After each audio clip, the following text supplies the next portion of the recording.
फिर से हेलो दोस्तों, एक झा स्टडी पॉइंट में आपका स्वागत है। मैं हूं आनंद कुमार झा और आपके लिए फिर से लाइव क्लास में, जिस क्लास में अभी मैं पढ़ा भी रहा हूं।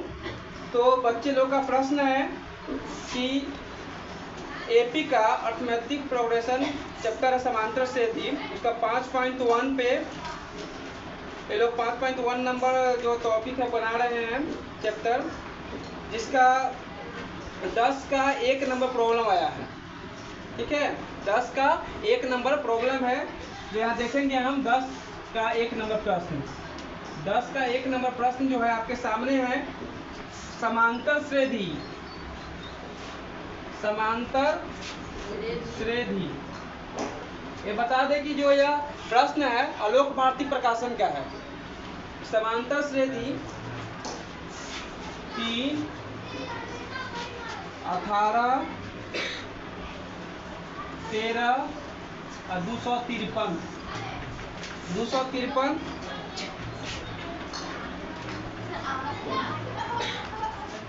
हाथ है ना। 3, 8, 13, 253 का अंत से 20वां पद ज्ञात करें। का अंत से 20वां पद ज्ञात करें। बहुत अच्छा प्रश्न है, यहाँ ध्यान देंगे। समांतर श्रेणी 3, 8, 13, 10, 253 का अंत से 20वां पद ज्ञात करें। हम लोग अभी तक लगातार प्रश्न जो बना रहे थे तो क्या था कि समांतर श्रेणी दे दिया जाता था, कहा जाता था कि 5वां पद ज्ञात कीजिए, 10वां पद ज्ञात कीजिए। लेकिन अब जो प्रश्न आया है अंतिम पद दे दिया गया है। कहा गया है कि अंतिम से गिनने पर 20वां पद क्या हो। शुरुआत से मांगता था कि 10वां पद क्या है, 15वां पद क्या है, तो हम लोग शुरू से निकालते थे 15वां पद, 10वां पद, उसका फॉर्मूला अलग होता था। लेकिन अब कहा है अंतिम से 20वां पद, मतलब इधर से गिनेंगे। जैसे 253 है, यहाँ सार बनतर 5 है, तो जब 5 घटाते जाएंगे 253 में से 5 किया 248, 248 में 5 किया 243। इस टाइप से 5 घटाते हुए 20वां नंबर पर कौन सा अंक आएगा। तो इसके लिए फॉर्मूला है एक कि अंतिम से nवां पद बराबर n-1 इंटू डी। फॉर्मूला होता है अंतिम से nवां पद बराबर n-1 इंटू डी। तो आपको मालूम होना चाहिए कि l किसे कहेंगे। n तो आपको सबको मालूम है, जितना पद होता है उसको n कहते हैं। डी सभी को मालूम है, सार बंतर को कहते हैं। तो l हम उसे कहेंगे जो उसमें अंतिम पद हम लोग बनाते थे। वो बड़ा फॉर्मूला में जो था a + n-1 इंटू डी, उसमें अंतिम पद tn को मानते थे। ठीक है, तो यह प्रश्न में हम क्या मानेंगे, अंतिम पद को हम लोग क्या बोलेंगे, उस अंतिम पद के लिए हम लोग l से सूचित करेंगे। अंतिम पद को हम लोग l से सूचित करेंगे। तो अंतिम में कौन सा पद है, 253, तो l बराबर क्या आएगा, 253। ठीक है, अब देखिए हमको l इस फार्मूला में क्या क्या चाहिए सो देखेंगे। फार्मूला में l चाहिए तो l 253 हमको मिल गया।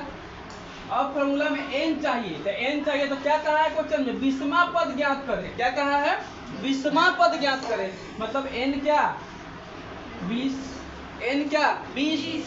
उसके बाद क्या b चाहिए, तो सार बंतर ध्यान दीजिएगा, सभी के समान अंतर को सार बंतर कहते हैं। 3 में से 8 जाएगा 5, 13 में से 8, मतलब 8 इधर से घटाएंगे हमेशा। 8 में 3 गया 5, इधर से घटाने पर गलती हो जाएगा, ध्यान रखिएगा। 8 में से 3 जाएगा 5, 13 में से 8 जाएगा 5।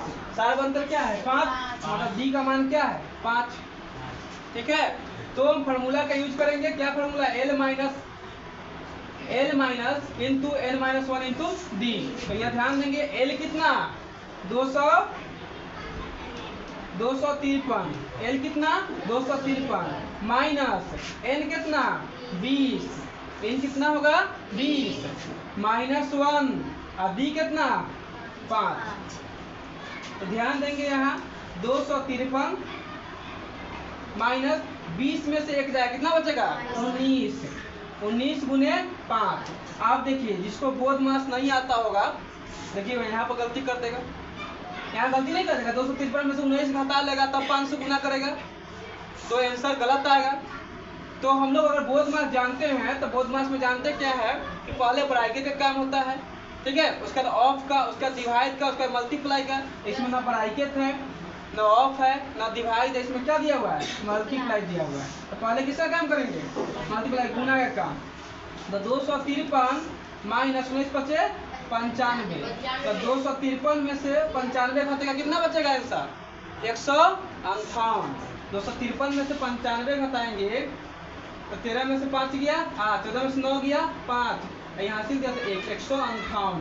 क्या गया हमारा आंसर 158। आप लोग को समझ में आया? Yes sir. चलिए तो उतारिए प्रश्न को।